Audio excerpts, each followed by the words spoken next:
Welcome to Penrose Learning, where we make understanding easy. You already have the gift card code. Now act. Open the Lyft app on your phone or sign in at Lyft. Com on desktop. Once the app loads, go straight to your wallet or payment section. This is where credits are applied. You should verify your account email and phone so the system recognizes the destination for the credit. Make sure the app is updated to avoid menu changes. This prevents missed settings and saves you time during the next steps. You'll now enter the code.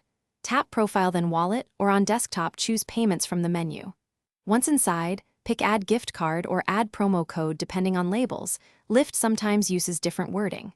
Type or paste the code exactly because a single wrong character triggers an error. After entry, hit Apply or Redeem and watch for confirmation that the credit was added. If you see a partial balance, note the amount and return to Ride Booking to apply it. Finish by confirming the credit shows in Wallet with the correct amount and any expiration.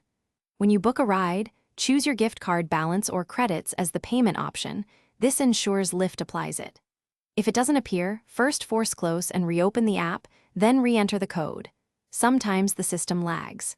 If problems persist, contact Lyft support through the Help section and provide the card code and screenshots. They can reconcile pending credits and complete the redemption for you. Thanks for watching. If this was helpful, leave a like and consider subscribing. See you next time.